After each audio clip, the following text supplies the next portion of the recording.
Hello everyone and welcome to a new session. So today we will do two things in this session. First, we will solve 50 questions from the paper of WB set which happened recently on 15th of December.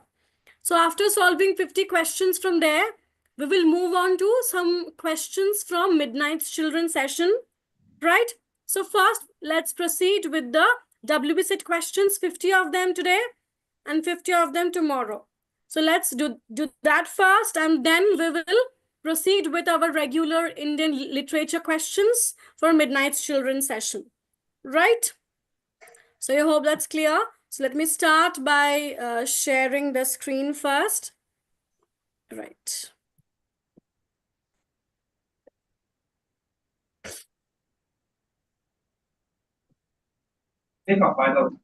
Okay. I think I should mute all of you here. Otherwise, it will be a problem. All right. Okay. So let me share the WB set questions first so that we can solve them together. Right. So I believe all of you can see the questions clearly. So here the first question is, which of the following is not a play by Plautus? Is it Bacchus, Phormio, Menachemi, or Aulularia? Here option B will be correct. Phormio is not a play by Plautus. Clear?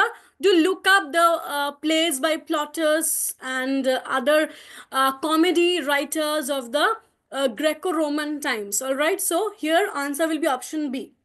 Right. Next. Yeah. Okay, so moving on to the second question. It's an easy one. Who wrote the poem on the grasshopper and the cricket? Is it William Wordsworth? Is it Samuel Taylor Coleridge? Or is it Robert Southey or John Keats?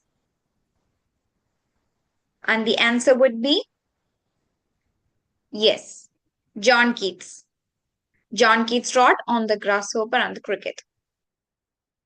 Okay. Next question. In book 9 of Paradise Lost, Eve wanted to do the gardening separately from Adam because she wanted to test Adam's personality. She wanted to have greater work done. She disliked Adam, or she wanted to hide something from Adam. Here, the correct answer will be option B. She wanted to do the gardening separately because she wanted to have greater work done. So it's a reminder for all of us to look at the primary texts thoroughly. Paradise Lost is a major text we all are very clearly aware about. So do look at the in-depth summaries of these texts, and that will enable you to answer such questions. Next. Yes, so moving on to the fourth. Who wins the line competitions in the play Four Piece? Is it Palmer? Is it Pardoner? Is it Apothecary or Peddler? It's option A, Palmer, because he claims that on all his travels, he never saw a woman who lost his temper. So that is how he wins the lying competition. Okay. So the answer is Palmer. All right. Next question. In Mamang Dai's The Black Hill, the setting is what? Is it Mizoram, Manipur, Arunachal Pradesh, or Nagaland? The correct answer is Arunachal Pradesh. That's the setting of this novel, The Black Hill. So again, we have already discussed lots of writers from northeast of India. Do look them up again and study them thoroughly. Mamang Dai, Isrin Kire, Janice Pariat, and other writers from northeast of India. Their major works, minor works, do look them up thoroughly. Right. Next.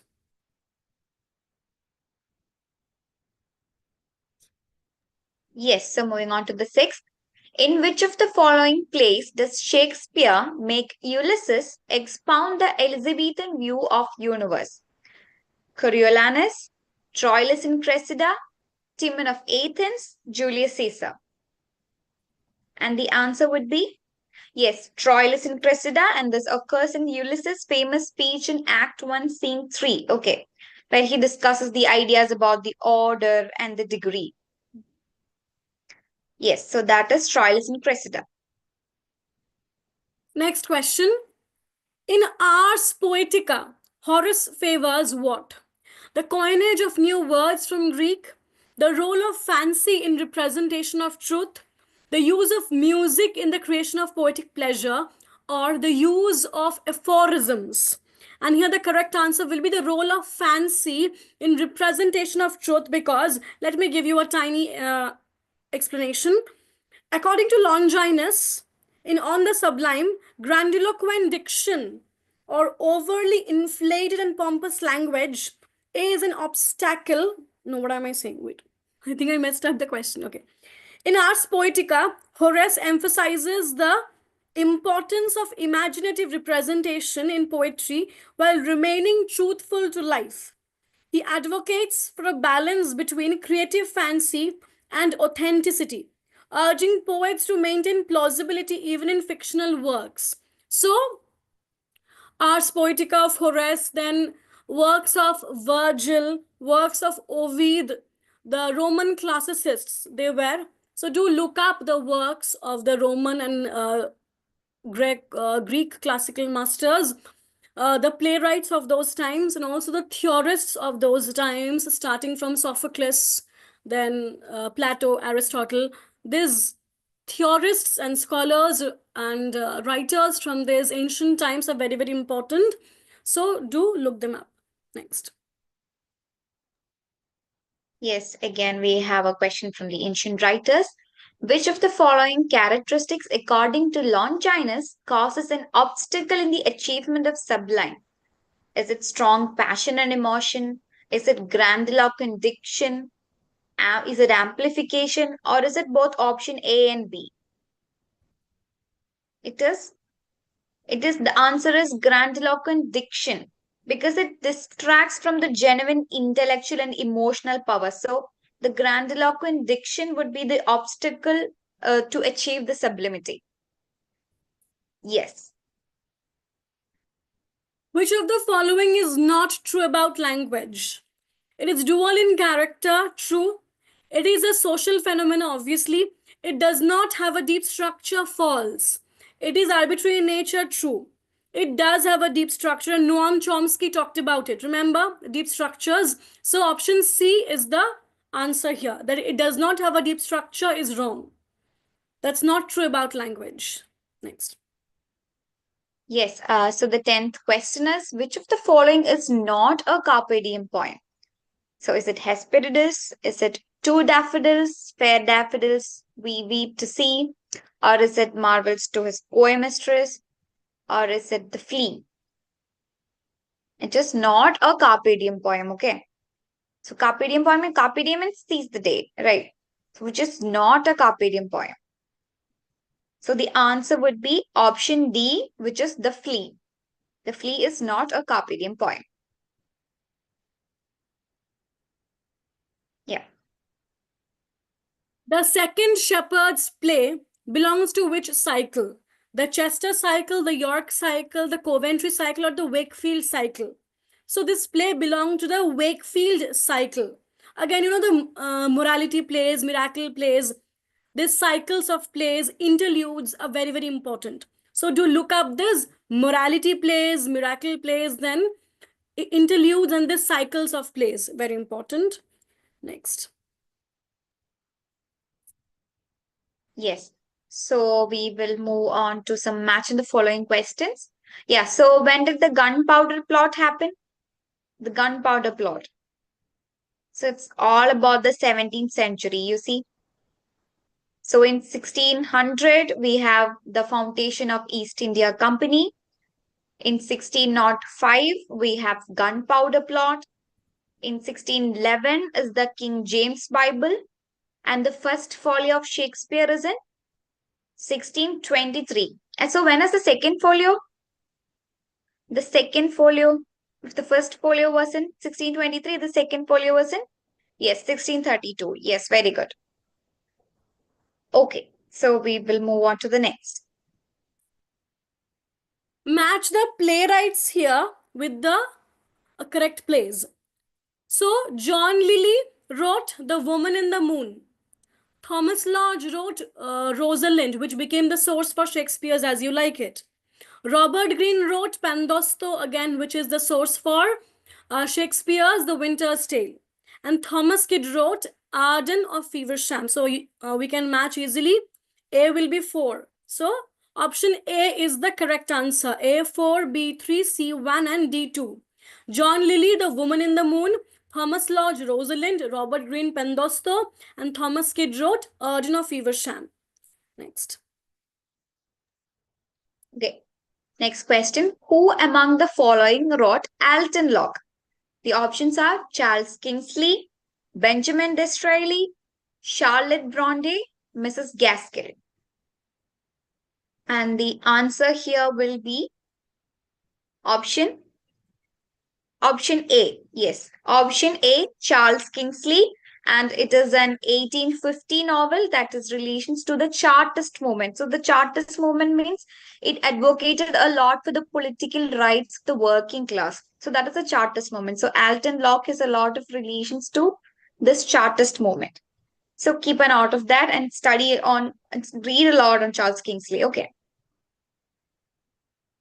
Okay, let's move on to the next question. Question number 15. Which of these theorists do we associate the terms hyperreality and simulacrum? Is it Gerard Genet, Wolfgang Iser, Jean Baudrillard, or Georg Lukács? So here, very easy, it is Jean Baudrillard who talked about hyperreality and simulacrum. Okay? Right, next. Yes. So, in which of the following has Jacques Derrida amplified the term hauntology? Is it specters of Marx? Or is it from speech of phenomena? Is it from writing and difference or of grammatology? The answer would be it is specters of Marx. Okay, the answer is specters of Marx. That is where he amplified the term hauntology. The following quotation is from the preface to a mid 19th century novel. Since the author of Tom Jones was buried, no writer of fiction among us has been permitted to depict to his utmost power a man. So these lines have been taken from the preface of which novel? Is it David Copperfield, Mary Barton, Sybil or the Two Nations, or Pendennis? So these are from the preface of the novel Pendennis by Thackeray. Pendennis by Thackeray. Thackeray, Dickens, the Bronte sisters, Charles Kingsley, Charles Reade, Anthony Trollope, very, very important writers of the Victorian era. Do look up their novels in the correct chronology for any exam, be it NET, any SET, GET, or any PSC exam.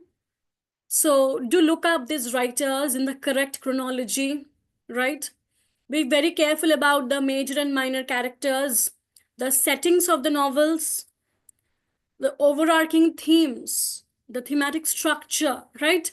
Be very careful about these things when you're studying a writer or a work. So the major eras we have, do study like that. I think that will help. Next. Yes, so next we have a question from Indian literature.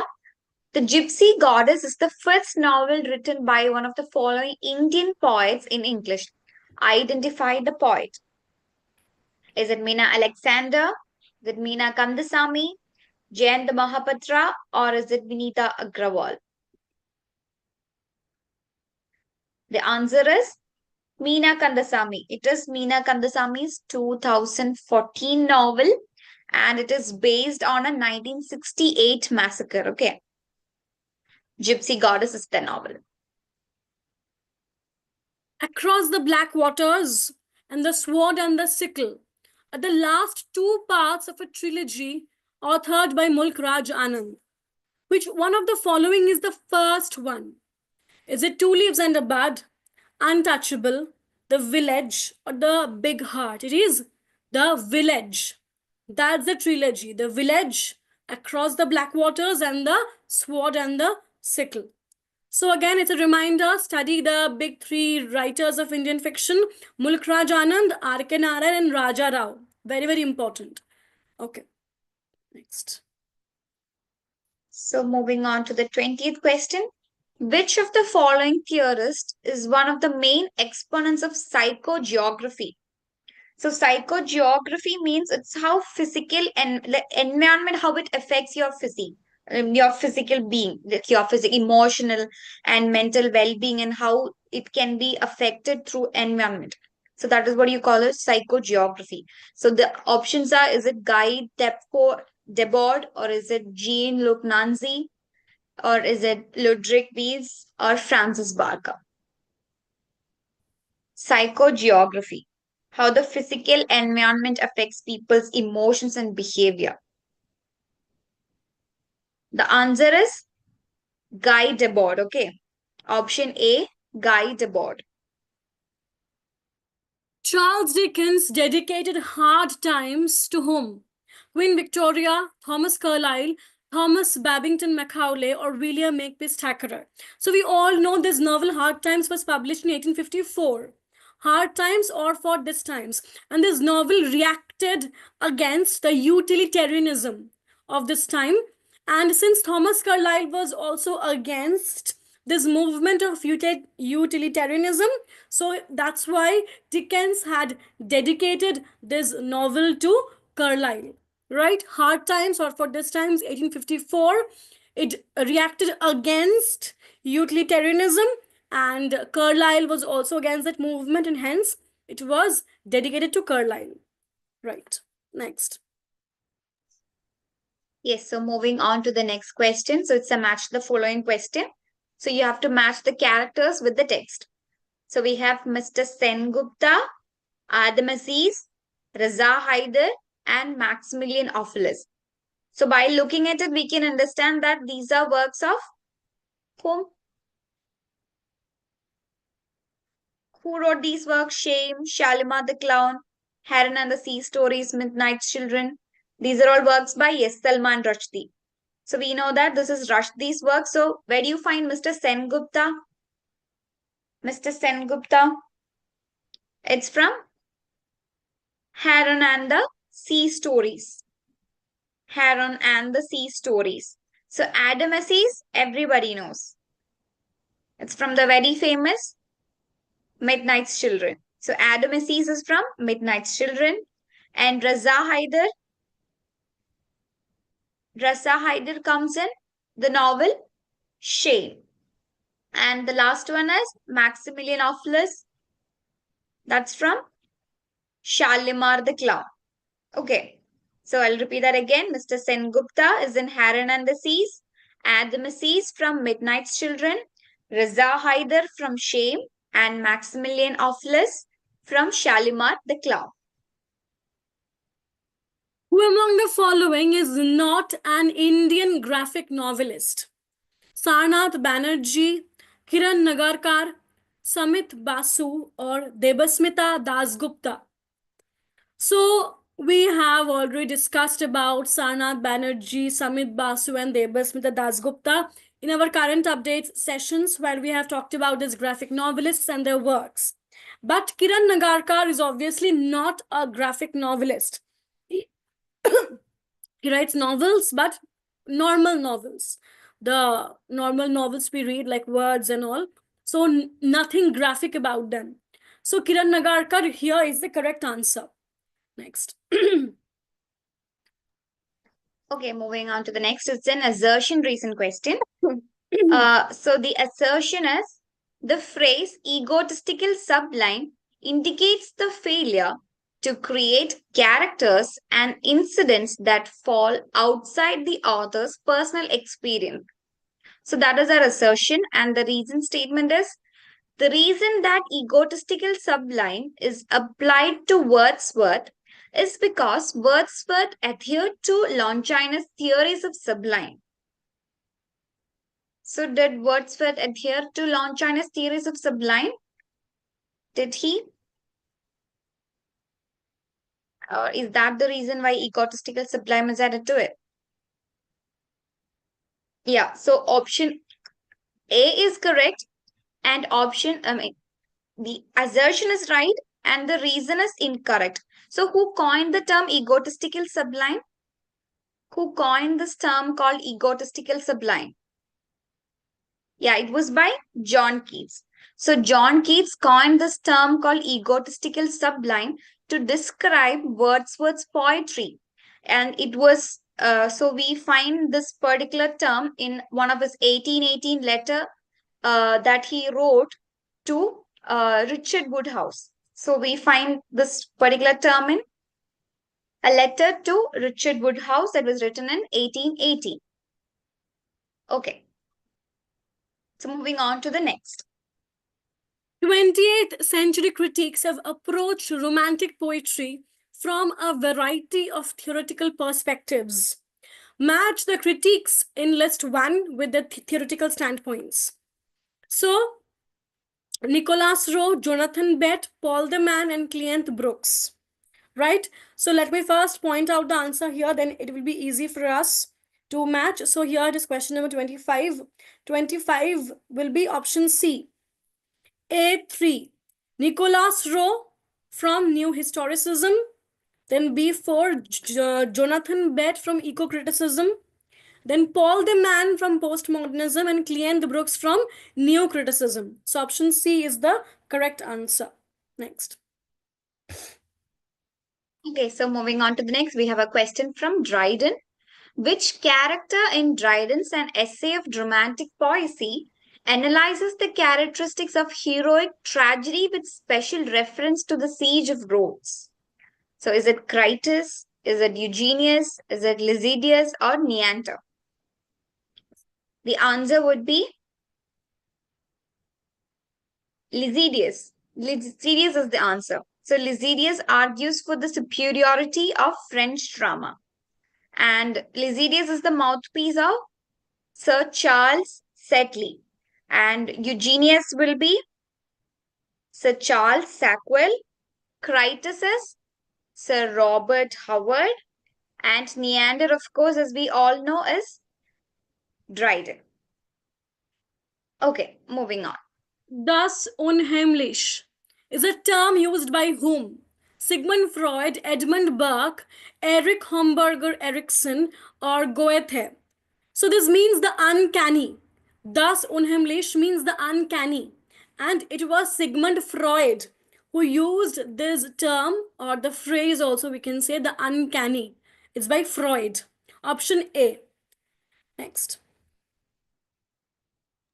Okay, we have a match the following question again. So we should match the theories with the theorist. So first one is commodity fetishism. Commodity fetishism was by, yes, Karl Marx. So speech act theory,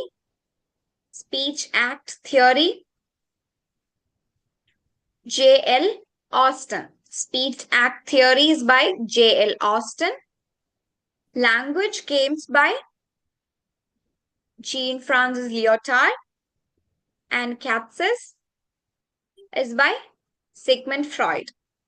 I'll repeat that again. So your option or your answer will be option A, commodity fetishism by Karl Marx, speech act theory by J.L. Austin, language games by Jean Francis Lyotard, and Capsis by Sigmund Freud.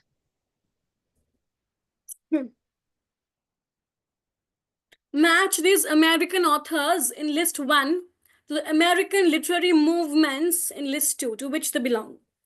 So here we have first County Cullen. County Cullen belonged to Harlem Renaissance. William Burroughs belonged to the Beat generation. Tozake Shange, he belonged to Black Arts movement. And Truman Capote belonged to American Neorealism.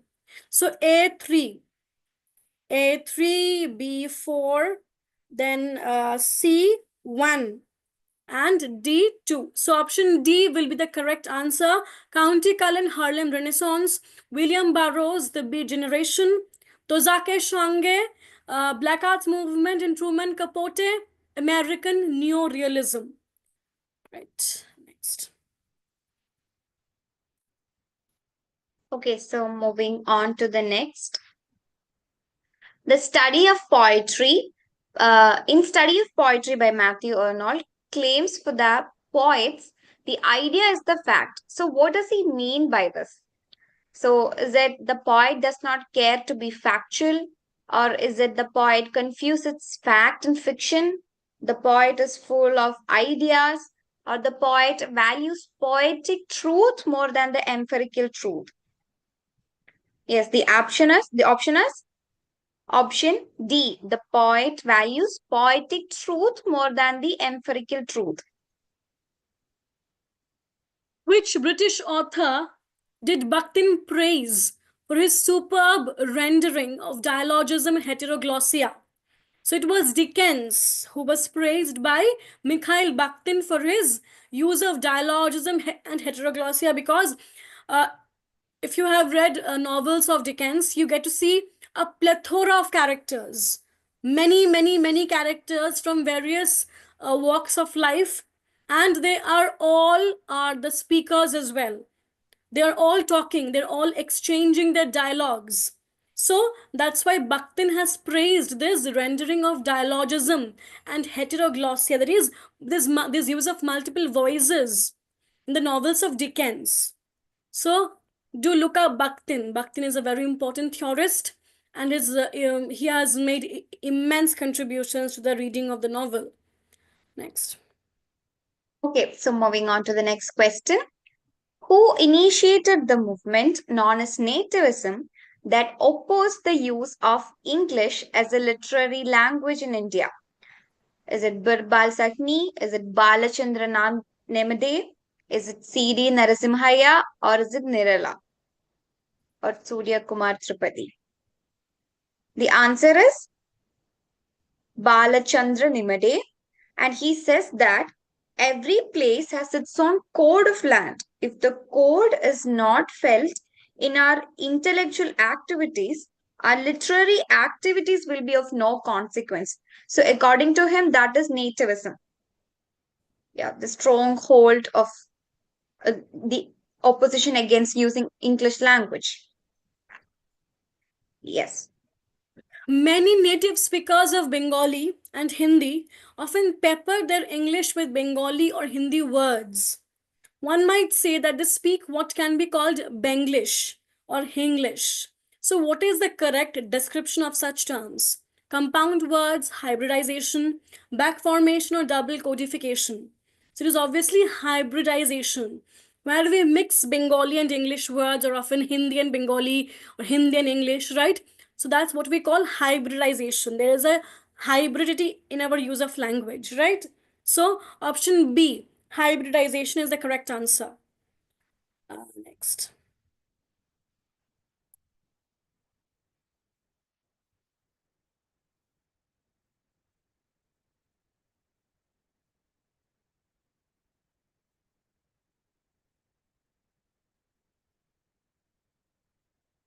You are on mute.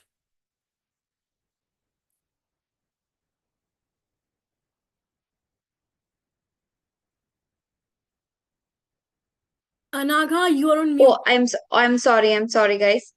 So the statement is, so we have an assumption, we have assumptions, and we have to choose the correct answer. So the statement is, and what is Indian English, whose language is that? It is not hostility to English that I am pointing attention to, but simply uncertainty over the ownership of the language. And we have two assumptions to it. And the first assumption is Indian English is a hybrid formation and does not qualify as a language. And the second assumption, using a language is not the same as claiming ownership over it. So, what would be the answer? Is it statement one incorrect and statement two is statement one correct and statement two incorrect? Statement one incorrect and statement two correct? Or is it both are incorrect or statement one and two are correct? Yes, so the correct answer would be option C. Both statement 1 and 2 are incorrect. Okay, so we move on to the next. A journal will get an impact factor based on the calculation of citations in the past dash 1 year, 2 years, 3 years, 20 years since its inception. So here the correct answer is option B, 2 years. A journal gets an impact factor based on the calculation of citations in the past 2 years. Option B. Okay, next. Yes. So moving on to the next question. What is Urkund? Is it a search engine or is it an anti-plagiarism software? Is it a citation protocol or is it a spell check format? Yes, if you have done your proposal or your any projects or anything, you can know about it. It is an anti-plagiarism software. Urkund is an anti-plagiarism software. Yes. The author who said that darkness is one of the greatest sources of the Gothic sublime is who? Sheridan Le Fanu, Edmund Burke, Ruth Rendell, or is it Joyce Carol Oates? So it was Edmund Burke who, in his work, A Philosophical Inquiry into the Origin of Our Ideas of the Sublime and the Beautiful. So, in that work, Edmund Burke talked about this idea of the Gothic sublime. That is, sublimity which arises from darkness, mysteriousness, or something very green. Right? So, Edmund Burke's A Philosophical Inquiry, that work. Okay, next. Yes. So moving on to the next question. Wonderland by Joyce Carol Oates. Is it an essay or is it a mini saga or is it a poem or a novel? Wonderland by Joyce Carol Oates. The correct answer would be option D. It is a novel. Wonderland is a novel.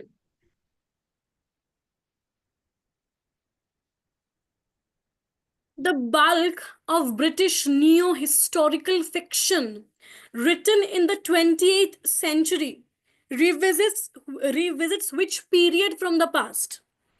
The Elizabethan period, the Restoration period, the Augustan period, or the Victorian period? So the answer will be the Victorian period. I will give you two very easy examples through which you guys can relate that why. So, all of you have heard about A.S. Byatt's Possession, a romance. In that novel, we have seen that how it talks about the writers from the Victorian era. And it is set in the Victorian era, right? And again, then there is John Fowles's The French Lieutenant's Woman. That also is set in the Victorian era. So, the all the historical romances or the historical novels which have been written in the 28th century, all those have mostly been set in the Victorian era, or they have talked about the writers who were from that era, or they have talked about they have either set the works directly in that era or they have talked about people or writers who belong to that era. That's why it will be the answer, the Victorian period. Next.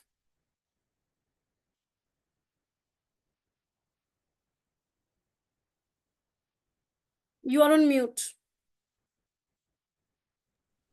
Sorry again, guys. In an apology for poetry, Sidney says, our world is brazen, the poets only deliver a golden, and then ascribes this power to the poet's own invention. Which ancient authority does he evoke here? Plato, Aristotle, Horace, or Longinus? Our world is brazen, the poets only deliver a golden is about. The correct answer is Aristotle, option B. Aristotle is the right answer. In an essay of dramatic poesy, Lycidius contends that the end or function of drama is the delight or instruction of mankind. Which ancient authority is being invoked here? Plato, Aristotle, Horace, or Longinus? So it is Horace who talked about this idea of instruction through entertainment or delight. So it is Horace's idea. So here the answer will be Horace. And that's connected to Lycidius's thoughts here, who said in an essay of dramatic poesy that the end of a drama is the delight or instruction of mankind. Horace, option C is the correct answer. Next. Okay, so moving on to the next question. The term comedy of menace applied to Harold Pinter's play was coined by, is it Irving Waddell, David Campton, Arthur Adamov, or is it N.F. Simpson? Yes, very good. The answer is option A, Irving Waddell. Irving Waddell applied the term comedy of menace. All right, let's move on to the next question.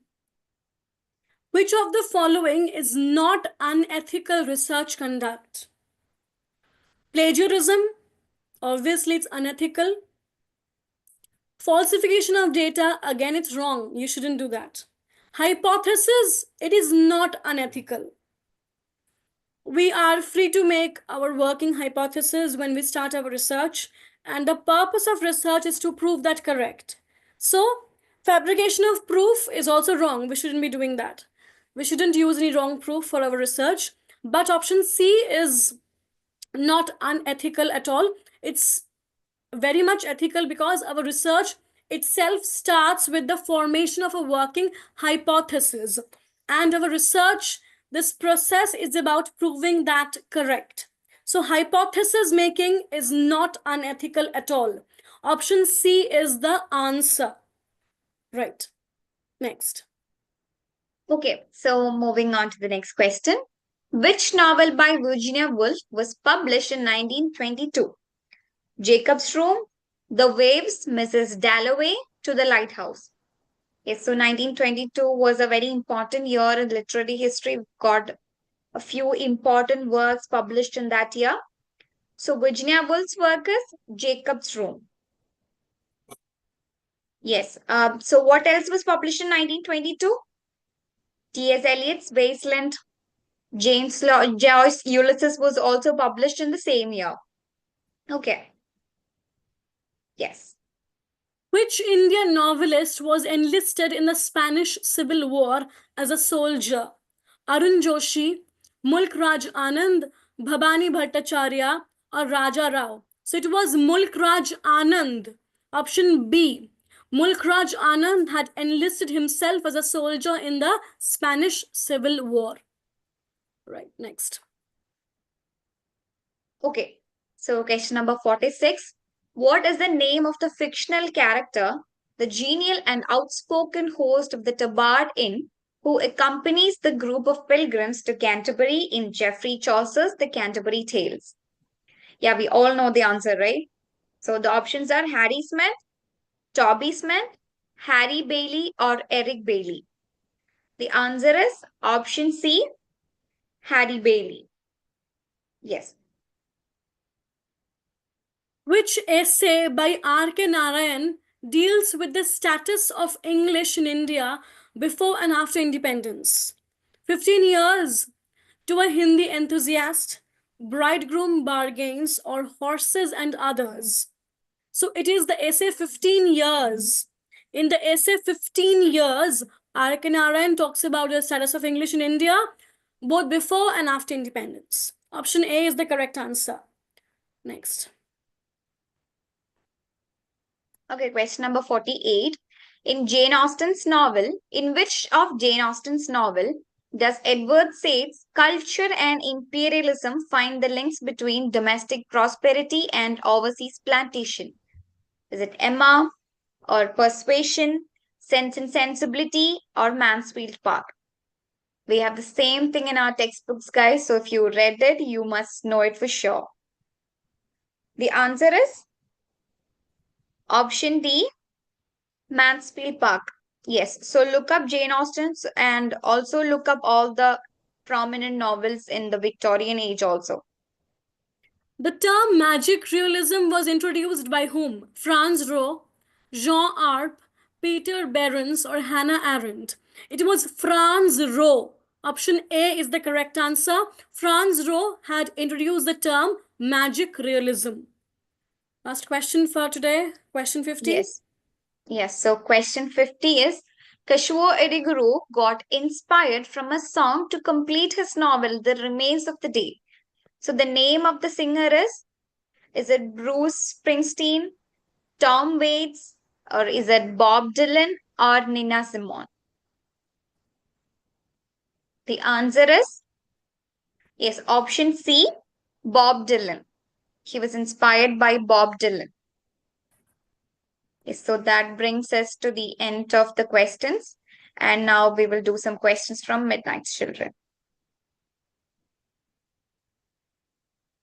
So let's move on to the first question for this Midnight's Children thing.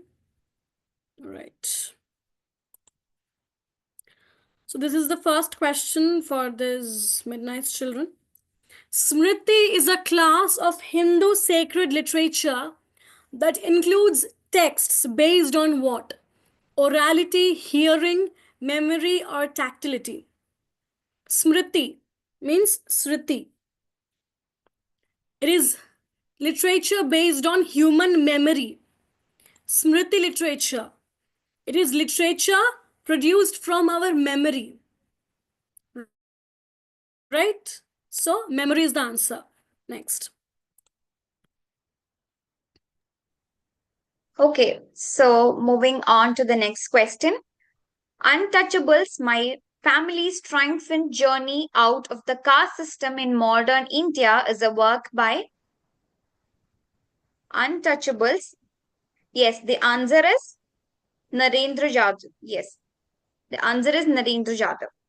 So, do you know what is his memoir or which work is subtitled as his memoir?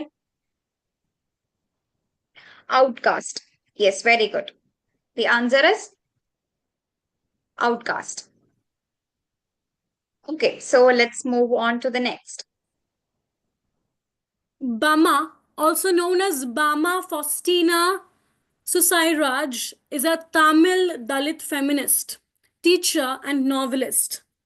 Her autobiographical novel Karukku, 1992, note the year, 1992, chronicles the joys and sorrows experienced by Dalit Christian women in Tamil Nadu. Are the statements here true or false? Please read both of the statements carefully in terms of the year as well of the publication that we have given for this autobiographical work, and then tell me if this is true or false. Because even if a tiny detail is wrong, then the statements can be wrong. Okay, so here both the statements are true. Obviously, we all have heard about Bama's Karukku. It was indeed published in 1992, and it documents the joys and sorrows experienced by Dalit Christian women in Tamil Nadu. And it's a reminder for you all to again revise thoroughly all the autobiographical works of Dalit women writers.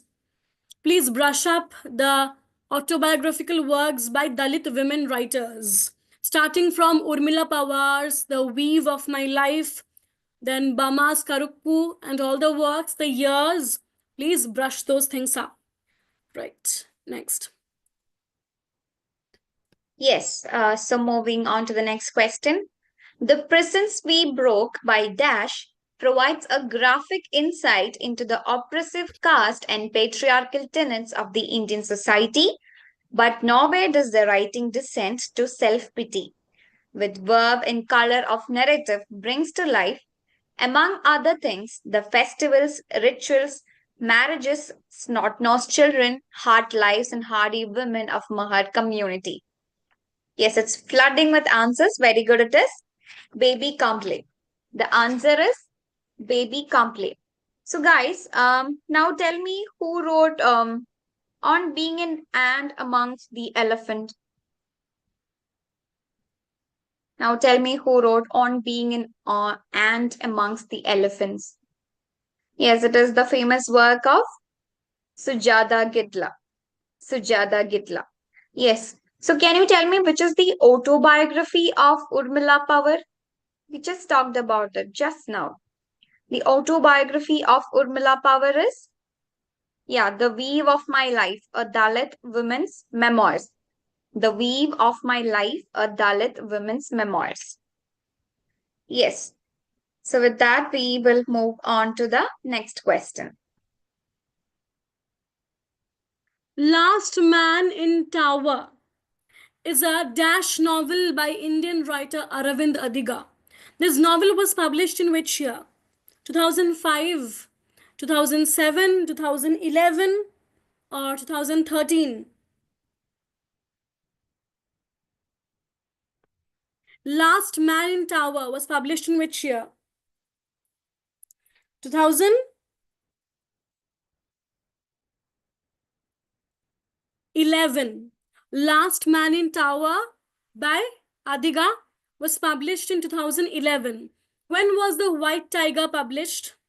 When was The White Tiger published? It was published in 2008. 2008. Right? Okay. Between the Assassinations was published in which year?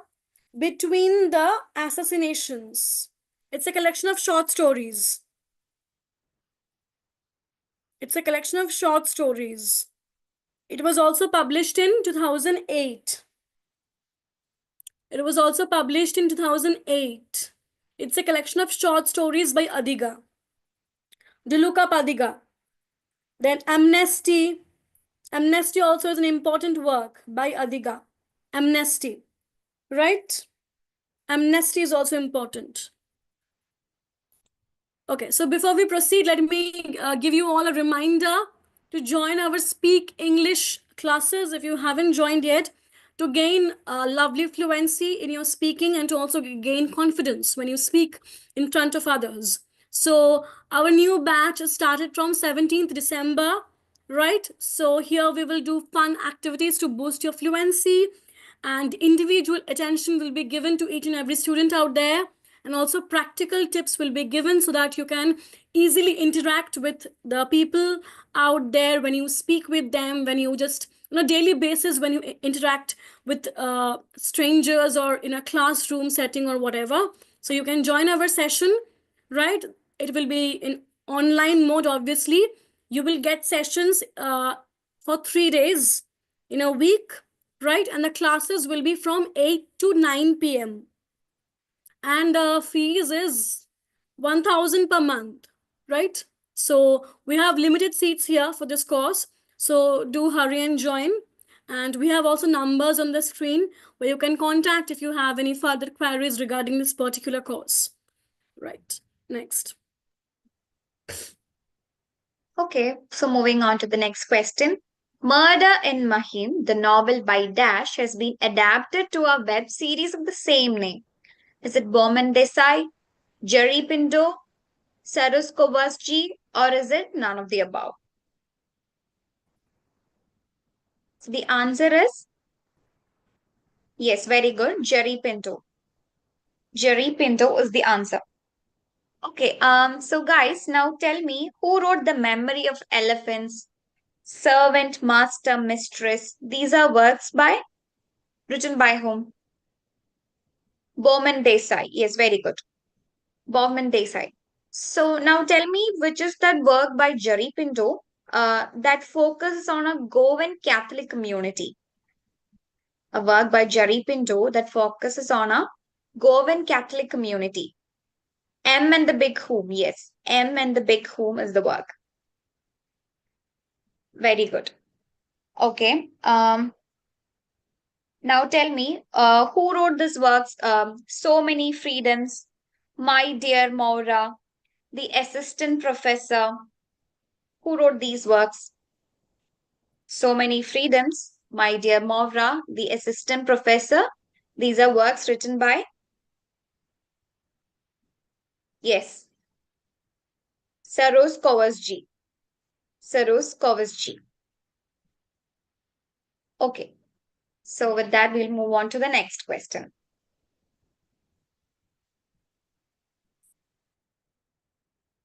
Subject to Change. Teaching Literature in the 90s is a collection of essays by whom? Is it Rajeshwari Sundar Rajan, Gauri Vishwanathan, Susie Tharu, or Sara Suleri? Obviously, it's by Susie Tharu.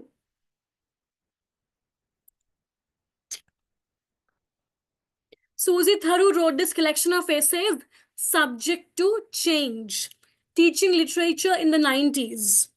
It's a very important collection of essays which talks about English studies in India, how English literature is studied in Indian classroom settings, right? It's by Susie Tharu. Equally important are Rajeshwari Sundararajan, Gauri Vishwanathan, Sara Soleri. These writers have written extensively on English studies in India. To look up their works, be very careful about the years, right? So I hope that's all for tonight. And before we leave you, do join our Speak English course. We have limited seats, so hurry and do join us. All right. So that's all for tonight. We will solve rest of the 50 questions from WB set tomorrow. And we will also do literary theory questions for midnight session project. All right. So with that, let's wrap up.